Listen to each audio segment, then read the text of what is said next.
But I feel like when you're really emotionally connected to this project and it was truly an emergency, I think it really pushes you to do what you think is impossible.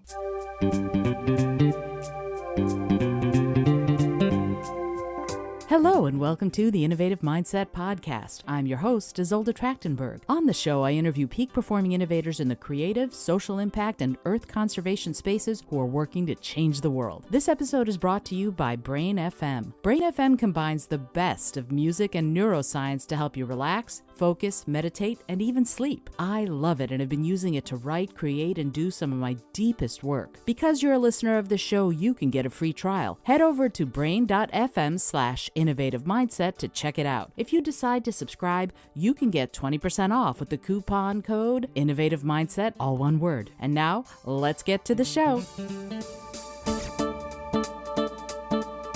Hey there, and welcome to the Innovative Mindset Podcast. My name is Isolde Trachtenberg. I'm your host, and I'm really happy that you're here. And I'm also thrilled and honored to have this week's guest. And you'll understand why as soon as I tell you a little bit about her. Wendy Hapgood is the co-founder and chief operating officer of Wild Tomorrow Fund, a wildlife conservation charity dedicated to saving threatened and endangered wildlife and their habitats. And that last part is a really important part of what Wendy and her group what they're doing. Wendy believes that biodiversity loss and climate change are the two most critical issues facing our planet today.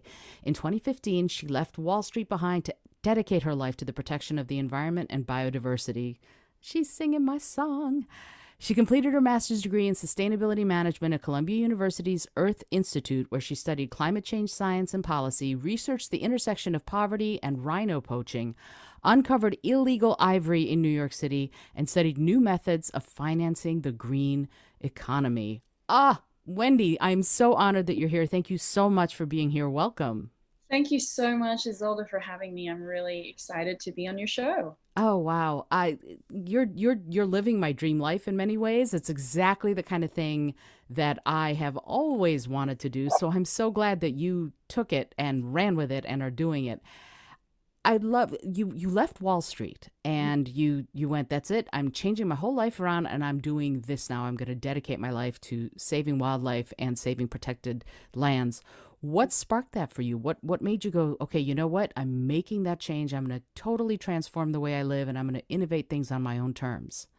Yeah, I mean, it was a really big jump. And I have to say that this feeling grew within me that sort of, it happened over years where I had this sneaking feeling of unhappiness or just dissatisfaction with life and what I was doing with my life. And I was successful in finance and I did like my job and the people I worked with and customers, but there was something really missing for me, which was a sense of purpose. I absolutely love animals and I feel like probably a lot of your listeners have pets that you just adore, and it really starts there. And, hiking and just starting to feel that I needed to do something about what I was seeing around me in terms of environmental destruction and climate change. And, people talk about ecological grief, starting to feel really sad about what was happening to the planet and knowing I wasn't helping.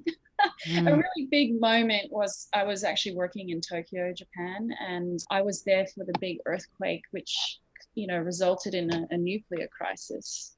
So being on the ground in Tokyo and living there and worrying about if my bath water was contaminated, which by the way it was. Wow. And, it was such a post-apocalyptic scenario that I was living. And what really shocked me was how a lot of people weren't that concerned.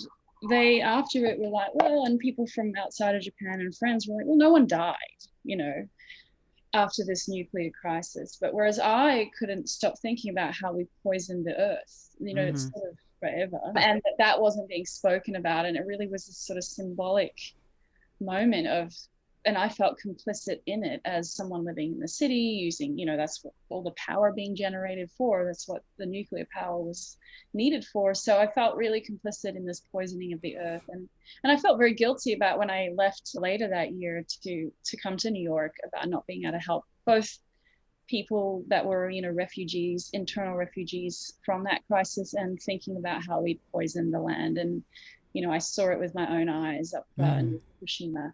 So that really was a huge moment in my life of thinking, what can I do and how can I help and stop being a part of the destruction. Then in New York, I met my now husband, John Stewart, who is the other co-founder of Wild Tomorrow Fund.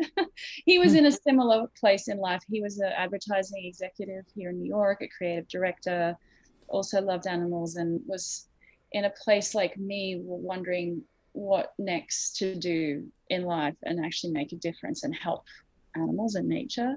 So that was nice. I'm not sure I could have done it all on my own. It definitely helps to have a partner and to embark on this big journey together. So that's what we did in 2015. And then personally, I felt like I needed a little more background, and I love studying. So I went and did my master's at Columbia, which was Columbia University, the Earth Institute. Gave me, I felt like, a little more confidence and background in sustainability and environmental problems and climate change science and all kinds of really fascinating things. So that helped me on my journey as well to feel ready to really switch careers and focus 100% on saving the planet. I'm taking that all in. I sometimes take these little pauses because I'm like, I'm overwhelmed. That's amazing. So here you are. You've made the decision, and you came out of with your master's. And I'm so fascinated. What did you do next? How did you decide? You know what? We're gonna buy land in South Africa. And what were the steps that you took to make that start happening? I imagine the bureaucracy is monumental. Well, again, I think we took it step by step. And when John and I started Wild Tomorrow Fund, we also felt like buying land and saving habitat, as much as we knew that that was the really big overarching issue, in the same way that climate change kind of hangs over everything. Habitat loss also kind of Mm. drives so much of the environmental loss and destruction we see today.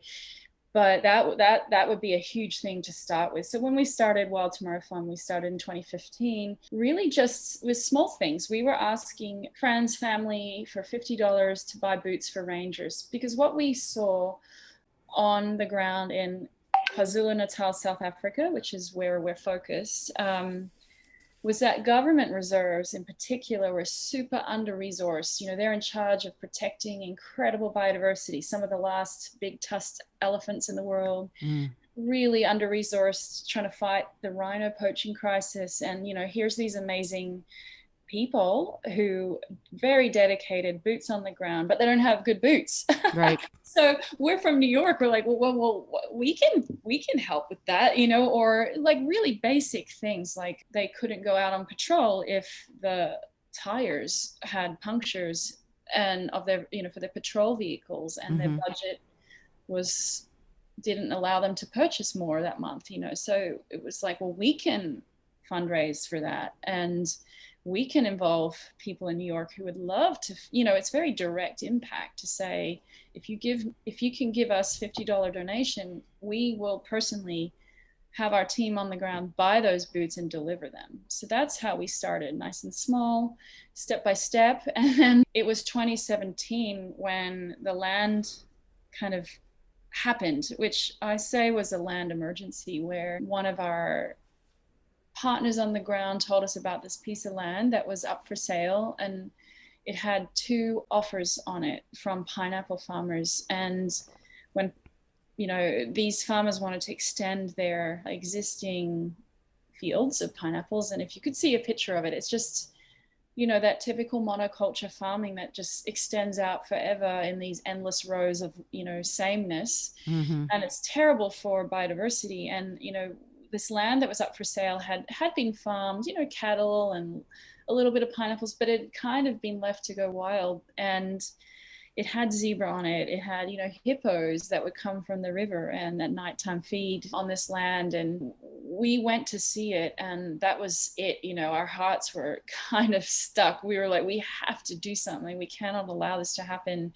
What they would do is if the pineapple farmers bought it, totally clear it. We mean, 2 tractors a chain, pull out every single tree, run off the wildlife. I mean, turn it into that just very desert-like monoculture of pineapple, commercial, industrial agriculture. So we were pretty determined to do that. But, imagine it was over $1 million US, the price tag. And we'd been asking for $50, $100 donations.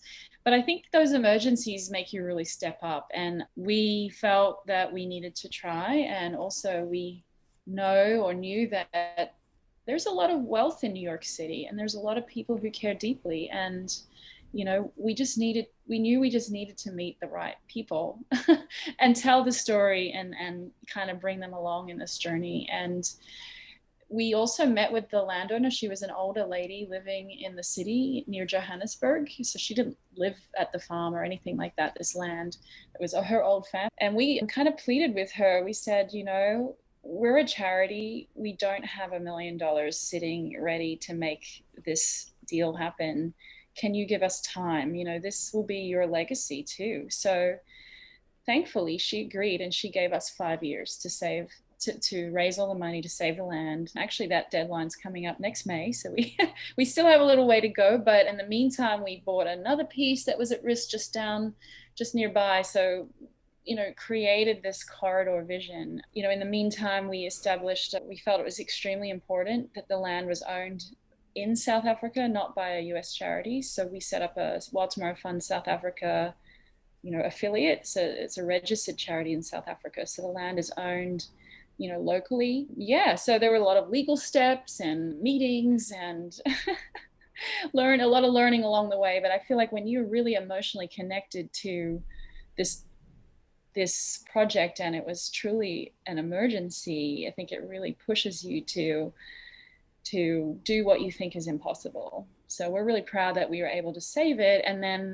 start working on restoring it and rewilding it, which is really exciting and super hopeful. And I think it transformed us as an organization too. And that's really now our focus. We still help other rangers in the region and we do buy boots for rangers, but the major focus now is really saving that land, protecting it, restoring it, and rewilding it. Yay. Okay. Wow. I wish I had pom-poms or something so I could be doing a little cheer for everything that you just said. You are absolutely singing my song. I worked for NASA for over 20 years doing earth science and environmental education outreach all over the world. So hearing from you that is your active sort of profession, that it's possible that you can have make these inroads and have such an impact on a place that probably a lot of people never think about, which, elevating the visibility of the need to save habitat in places like South Africa is incredible. And I know people in South Africa who are working to educate people in South Africa about that importance too. And so I'm wondering a little bit about, like you said, you have this relationship with the owner of that land, which is incredible. What other kinds of innovative ways have you made relationships with people and government people in South Africa to make these inroads? It's a great question because, nothing is ever done alone. It really is teamwork. And something that was really important, and just to give a little more background, this land is in a biodiversity hotspot. It's one of 32 places around the world that's recognized for really high levels of biodiversity. So just this massive array of amazing life, from insects to furry things. So it was really important to save this land. It's also right next door to a World Heritage wetland, UNESCO World Heritage Park. So again, another great reason why this piece of land in particular in this area, it was really important to protect it. Something that that we really needed kind of local support with was this legal declaration. So turning what was kind of designated as farmland into what is now officially a nature reserve. So we reached out to a local South African NGO called Conservation Outcomes, who are experts in navigating this process. It's an amazing initiative under the South African government where they recognize that the state national parks can't do it alone.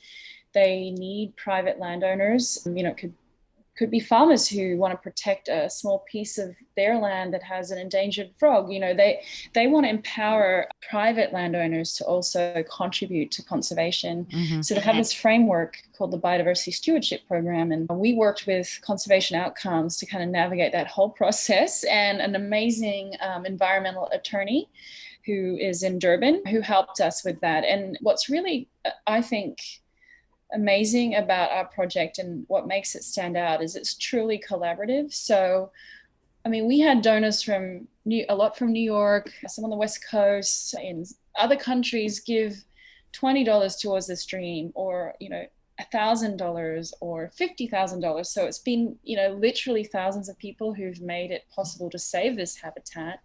And then on the ground, we partnered as well with landowners who were right, like kind of next door to us, or literally sort of inside the borders, where they had a little small 20-hectare piece. So, to really expand habitat, it means it's this term, dropping fences. Imagine in South Africa, land, I guess like suburbia in America, it's all fenced. So just bigger squares. And so for wildlife to have a better chance at fighting back against extinction, you need to really open up that habitat and save the wild space and extend the wild spaces. So we worked with our neighbors and kind of brought them along in this journey of creating a nature reserve. So it's a collective reserve. The land that Wild Tomorrow Fund saved is two separate pieces, and it's about 83% of the total. And then we have three other private landowners who, they have the conservation vision too. They were excited about being a part of it and dropping their fences and opening up their land to also be habitat for wildlife. So, that was a collective project, and we worked through this legal process, and that was declared last month, which is super exciting. So amazing. The land is officially a nature reserve now in South Africa. That's incredible. And first of all, wow, again. And second of all, you said some things that I am super curious about. Mm-hmm. You said you were talking about breaking the fences and removing them so that wildlife can. And I know I've heard the same thing with like unbroken canopy cover for certain birds, right, that they need that tree canopy cover in order to feel like this is their habitat. What are the species that are either most impacted or the ones that are in that now nature preserve, which I think is incredible, that are going to benefit the most from those kinds of fenceless areas? Well, I would say all wildlife benefits from having more space. We're a huge fan of E.O. Wilson, who is a very famous American biologist, and his book is called Half Earth. And he did all the science. He did all the math for us. But basically, if we want to save 80% of life on Earth, 80% of species on Earth today, we have to kind of protect 50% of land and marine spaces for wildlife.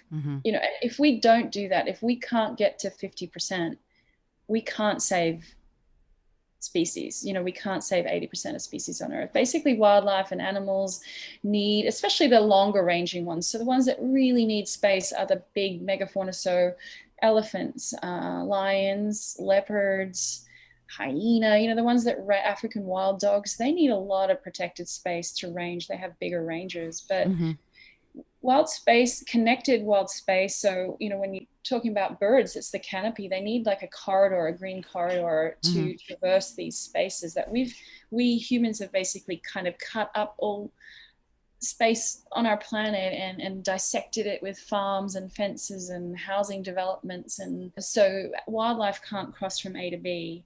And they need to do that so they can exchange genetic information. And without that, populations become essentially inbred and cannot survive long term. So that's why corridors are so important, and why connecting wild space is super important. Yeah, and the vision for our land, so now it's a nature reserve. It's 3,200 acres, which is about 1,200 hectares. And I like to give people a frame of reference. That's like 4 times Central Park. So, in a way it's big, but in the grand scheme of things, it's kind of relatively small. But why it's so important is that it acts as a corridor. So this land that we've protected and stopped from being destroyed and joined together with neighbors and opened up wild space, it lies between two very big existing wildlife reserves. One side is the Manuana. It's a home to a very well-known wildlife reserve called Pinda Private Game Reserve. They're amazing when it comes to conservation. They're home to one of the most important cheetah breeding sites in South Africa. They're doing a really good job. They are WWF black rhino range expansion sites. So that means they're so good at keeping their rhinos safe that their black rhinos, which are critically endangered, they've increased in number so much so that they could give those rhinos to other reserves where they were lost and start to repopulate. Wow. Black rhinos in other reserves in Africa. They recently actually sent giraffe to I think Malawi to help repopulate giraffe there. So they're doing an incredible job keeping wildlife safe and being able to help other places. And then on the other side of the land that connects A to B as a corridor is the UNESCO World Heritage Isimangaliso Wetland Park. I mean, its name in Zulu means a place of wonder. It is a natural wonder, of global significance. That's incredible. It's got the biggest hippo pod in the breeding pod in South Africa, over 500 bird species, and this corridor will open up. So our long-term vision is dropping fences on both sides so that wildlife from the Pinda, the reserve inland, the elephants, the rhinos can actually traverse through our corridor to Isimangaliso, and it goes all the way to the ocean. So, eons ago, the wildlife in South Africa also used to migrate. The wildebeest would migrate through there. This will create a path for wildlife to move again, and that's incredibly important in coming decades with climate change, where wildlife will be stressed. The conditions where they are will change. They need water. They'll move they need to be able to move to find water and resources. So yeah, we're excited. That's our big, big vision. And that's why this land is so important. I've shocked you again, Isolde. Yes. No. Yes and no. I'm actually just full of sitting here going, I'm so grateful you're doing the work you're doing, because yeah, I mean, without a way to move where they need to move in order to survive and, dare I say, thrive, they Yes. will die. It's that simple. Eventually they will die. So I'm grateful. That was the word that was coming to mind as I was listening to you talk. And this corridor is going to be something that allows for that movement. But then you mentioned something earlier that I wanted to touch on. You said the word rewilding, and what that the stuff that the things that you've been talking about up to now have been about the animals that are already out in the wild. Is rewilding something different than that? And if so, what is it, and how does it impact that notion of habitat protection? That's a great question. So rewilding, I have to say, is probably what I love most about what we do. It's so hopeful. And it can mean a lot of different things. It could mean bringing back, to some people, rewilding mean bringing back long extinct animals.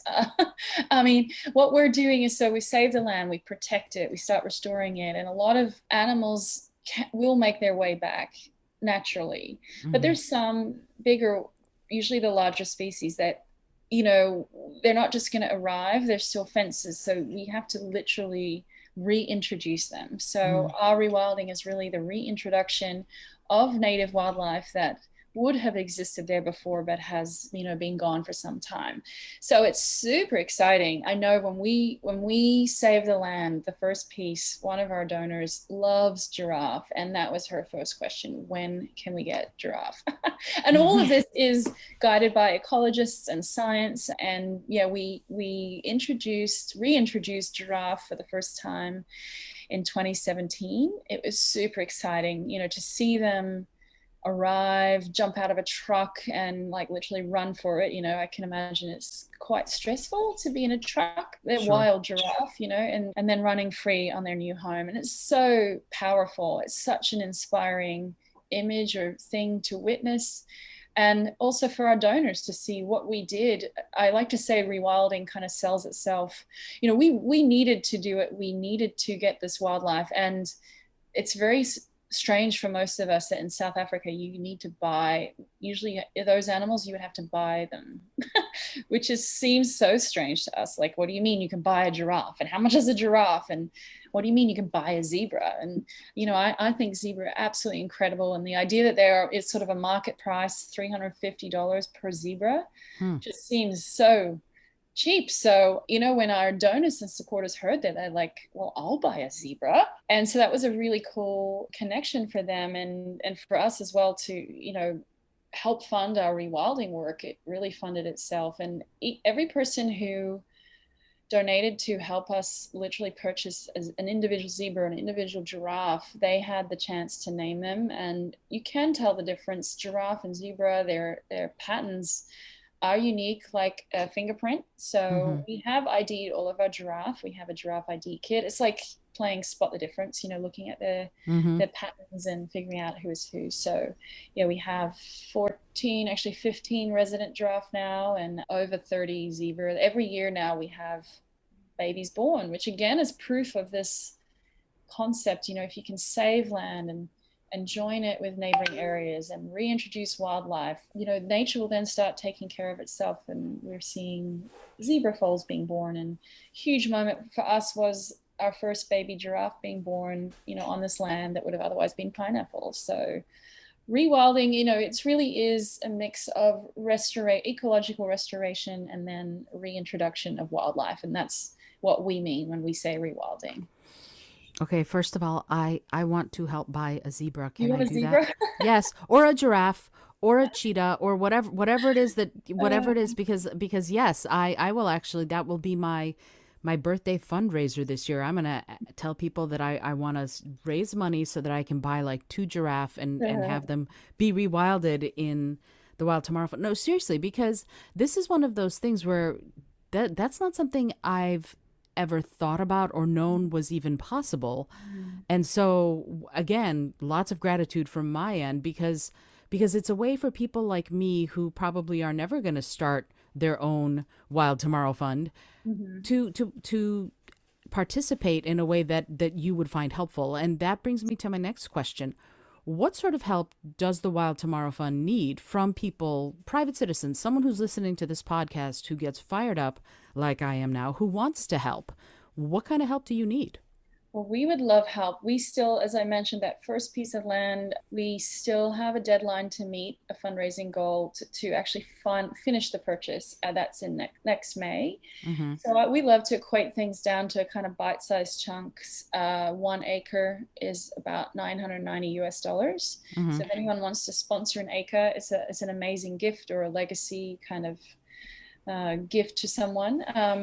Then we have also volunteer trips, and I think it's super powerful for those who can and would love to join us in the field in South Africa, perhaps next year. We have volunteer trips, so we bring 10 people at a time over to South Africa for 2 weeks, and then you can be individually a part of everything we're doing and see the region and see the wildlife and participate hands-on. It's really kind of for those who where conservation isn't going to be their full-time job. You can be a part of conservation truly for those weeks, and it's really powerful. I mean, it changes people's lives. That's how, in a way, how we started Wild Tomorrow Fund. Was John had been volunteering in Zululand, in KwaZulu-Natal, South Africa. So it really changes people's lives, and we find volunteers come back to New York and they don't want to just, that's it, thanks, I had a great holiday. They really continue on with us as supporters and keep helping. So yeah, we we would love more support and funding and help. And I love that for a lot of our supporters, it's very personal. They really feel a part of what we're doing. And what I find is truly beautiful for those who sponsored wildlife reintroductions, it's really interesting to see what they named their animal. Often it's a pet. So there's a lot of dogs that are, running around in Central Park who have a namesake in Africa. Mm-hmm. But sometimes it's departed even people, which I think is very moving. That idea that they've created a gift in their name that's now a zebra running free. So yeah, we we would love more help. Ah, that's fantastic. Sign me up. I'm absolutely going to do that. And it's interesting because the words that are coming up in my head as I'm hearing you talk are hope Yes. and connection. Yes. That you feel connected to this place in South Africa. If you're in New York, if you're in LA, if you're in London, if you're in wherever, and you can actually make that connection. Mhm. What do you think makes those two words, and maybe I'm totally off, but what makes hope and connection so important in wildlife conservation and habitat restoration and the work that you're doing? I think it's sort of everything. We started out as well, it being overwhelmed by the destruction. And it's easy to get depressed and feel down, thinking about the planet and, this mass loss of biodiversity. It's called the mass extinction, the sixth mass extinction of life on Mm. Earth, and this time it's driven by us, not by an asteroid. Climate change, all that grief, like that. I think that sadness does help motivate people to do something, but it can also be really overwhelming. And I think what's important about hope is people need hope. I think we've seen it, all the messaging about climate change. I don't think it's the negative messaging, the warnings. It's really important, but I don't think it's moved people enough. I think we all need to see that we can do something, that your input, that everyone feels very small. We're like a drop in the ocean of these global challenges, but actually you can really make a difference. And if it's one zebra or coming on a volunteer trip, each volunteer raises $2,000. That's 2 acres. It makes a real difference. And I think people feel inspired by that hope. And in some ways our project's far away from most people. They're in New York, but that connection and feeling connected to the project, to the land, to those zebras is really important. And that dream that maybe one day they'll be able to come and see for themselves, I think it's really powerful and more positive. I think we've all had a rough year, and Hmm. yeah, I just think that it's a more positive and powerful message to move people to take action. Again, I'm thinking, wow. Yeah, it is true. The world has had a rough year. And yet, what's interesting to me about that is that during that time when we were all, as many of us as could be, sort of staying at home, things came back. The weather changed, wildlife started, there were pictures of wildlife, sort of different critters resting and relaxing in what were normally parks and places where you would just not expect to see wildlife. So there's this the notion that I always come back to, honestly, was they were here first. And so for me, it's not just us making room for them, it's us. I had Captain Paul Watson on my show, on the show just a little while ago, and he was saying, one of the things that bothers him is the word stewardship. He doesn't think that stewardship is the way it should go. He's like, we belong here. We're part of it. We're not overseers. We don't have dominion. We're part of this whole entire cycle and process. Yeah. And so with the work that you're doing, it seems to me like that kind of connection goes beyond people feeling connected. It's a connection to the biome. It's a connection then to the earth. And if you can, do you have any stories of that kind of realization or that kind of moment of truth, if you will, for either from yourself or from your husband or from people that you've worked with? I just think, while I think about that, it does, I think, bring us back to the concept of rewilding. And another way of thinking about rewilding is rewilding ourselves, Mm. meaning reconnecting humans to nature. And exactly like you were saying in Captain Paul Watson, kind of a paradigm shift from seeing ourselves as having dominion and, like, power over nature, to being a part of nature, more of a ecocentric approach, and restoring kind of the whole ecosystem. And that includes us too. Sure. So, and repairing that connection between ourselves to care more about nature and to give, I see it as giving space back to nature, to bird, they belong equally as we do. We've taken so much away that we need to give space back or we'll lose them all. I think about with this heat wave and just the little things, the birds that died from it was too hot, and I feel that's all, we've caused that with with our agriculture and our emissions and how, climate change links back to biodiversity loss. It's all accelerating, so we really need to act now or we will lose. I think how devastating to not have elephants on the planet. How will you Mm-hmm. explain that to your children? Right. How do people explain that the animals that they grew up with in their storybooks don't exist anymore because we didn't care enough? So I think rewilding the human spirit is a big part of it. For me, I think it came in steps, like rather than kind of a sudden aha moment, more of a build up and a realization. And yeah, I think going from helplessness to empowerment, and knowing it's possible to restore some of the damage we've done and actually, having this vision for the planet that's 50% for nature. That's a big goal. Mm. But I think the more you are in nature, the more you appreciate it. And so I would say and I think COVID, a lot of people spent time in parks and nature because it was such a relief and a welcome respite for us. And I hope that one of the positive benefits of that is more of a love of nature and then desire to protect it. So I'm hoping. Right. Hope seems to be the word of the day here. And it's interesting because I know for myself, when we were during lockdown, one of the things that I needed to do was feel the sun on my face. Like I couldn't just sit in the house. So Yeah.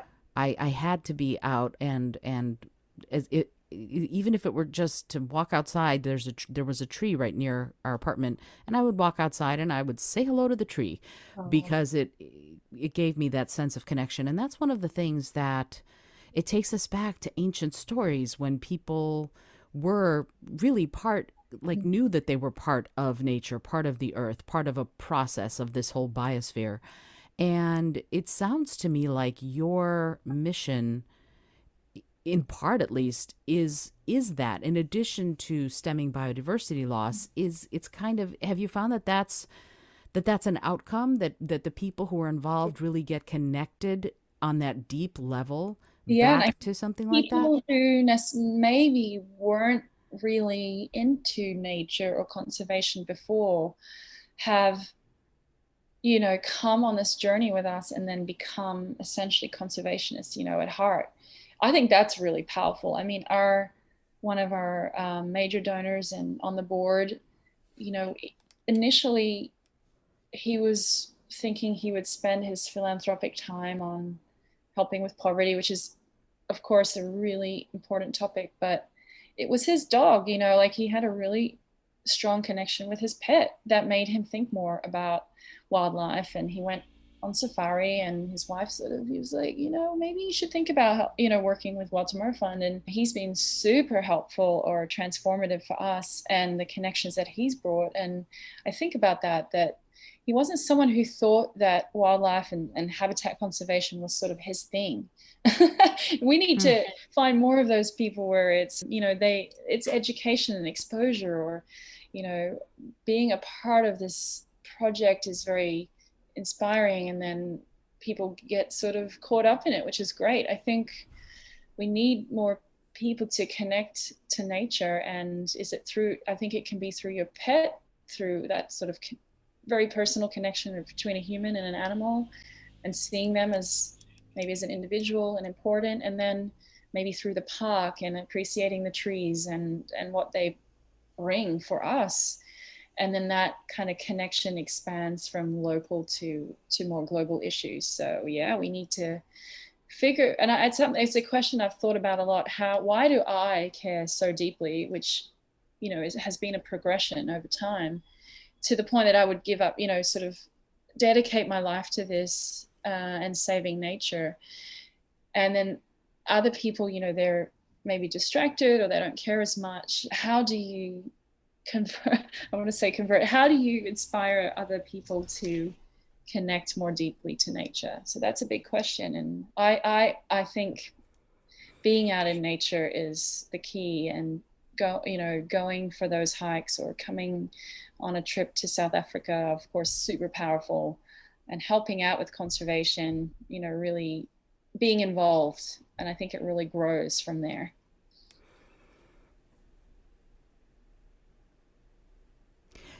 Yeah, I know. Poor Wendy, you're going, is she still there? I'm not sure what's going on. I'm sorry. I'm just I as you were speaking, I was there again, I had my little metaphoric pom-poms out and I was cheering you on.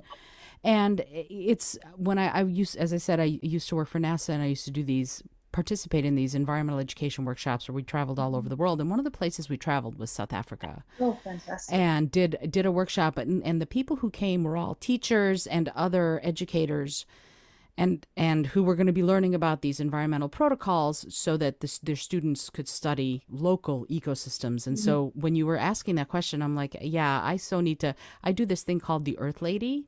where I go into schools and I teach about the soil and the atmosphere and the water bodies and the biosphere, as far as like the actual the plants that grow on near their school so that they can get into it. And now I'm like, okay, I need to obviously add an animal component. What are the animals in your local area, and what kind of wildlife is there? What might you find? And it translates up into what's out in South Africa, what's out in Namibia, what's in Central Asia. There are lots of places where we can be looking at this. And so the question that I have for you about that is your if you could have anything you wanted for Wild Tomorrow Fund to do, what would be the vision? What is the big, this is what would look like it was doing what we had dreamed of?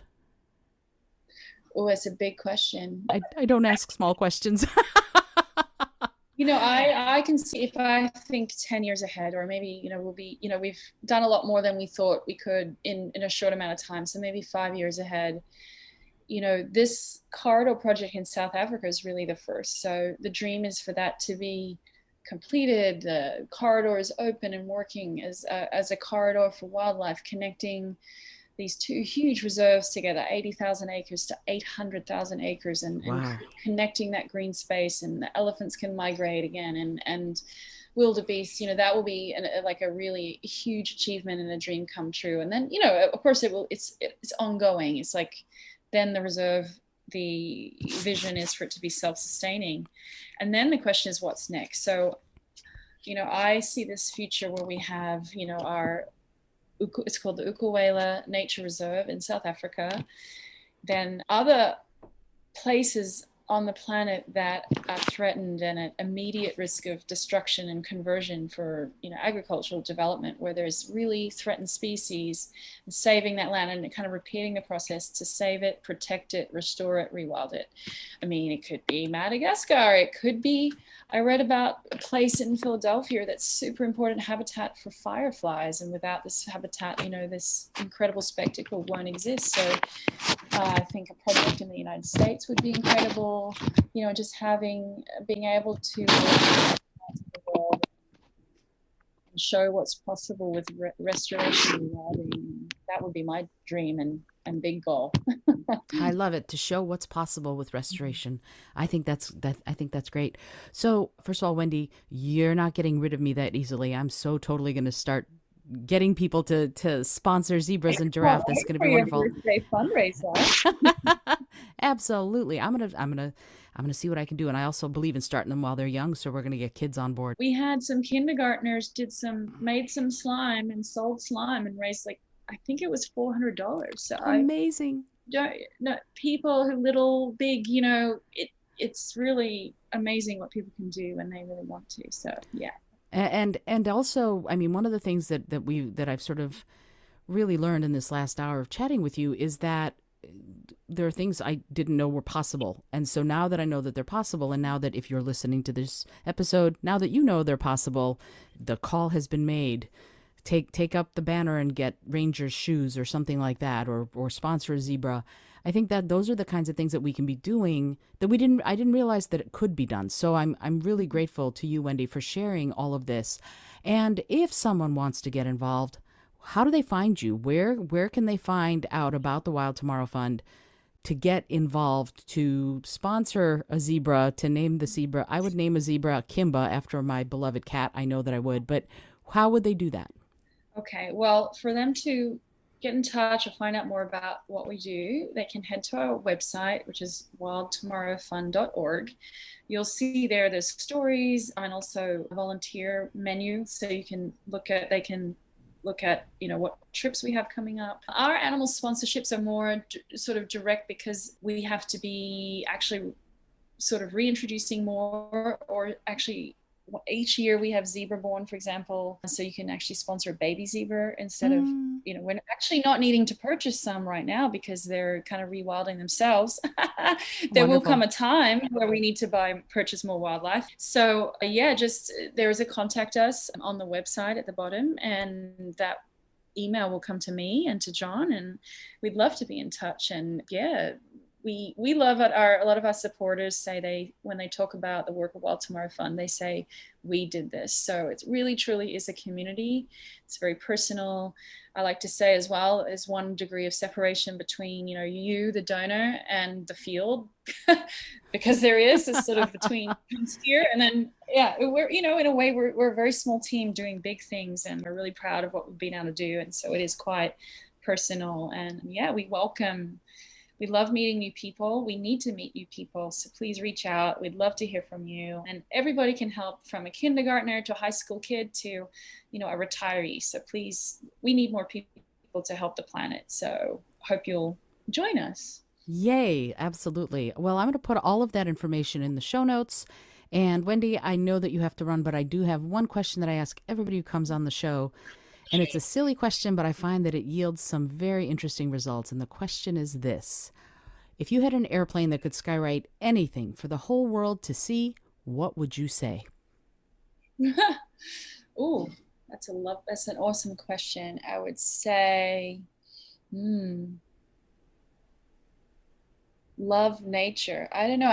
It's about moving people to really care. So rewild your heart, something like that. And then people have to think, what does that mean? And then go actually read, what does rewilding mean? And come on board with us. So rewild, maybe just rewild and leave it ambiguous. And then people have to be like, what on earth does that mean? And so you do rewild at wildtomorrow.fund.org, right? So, wonderful. That's right. Absolutely. Well, Wendy, thank you so much. What a phenomenal conversation. I'm so grateful that you were on the show. I really appreciate you taking the time. Thank you so much, Isolde, for having me and giving us this opportunity to tell the story of Wild Tomorrow Fund and rewilding to all your listeners. It was such a pleasure, and thank you so much. My pleasure. If you've listened to this episode, go get involved with Wild Tomorrow Fund. Find a way to volunteer. Find a way to sponsor a baby zebra. How could you not want to sponsor a baby zebra? Come on. This is Isolde Trachtenberg for the Innovative Mindset Podcast, reminding you to listen, learn, laugh, and love a whole lot.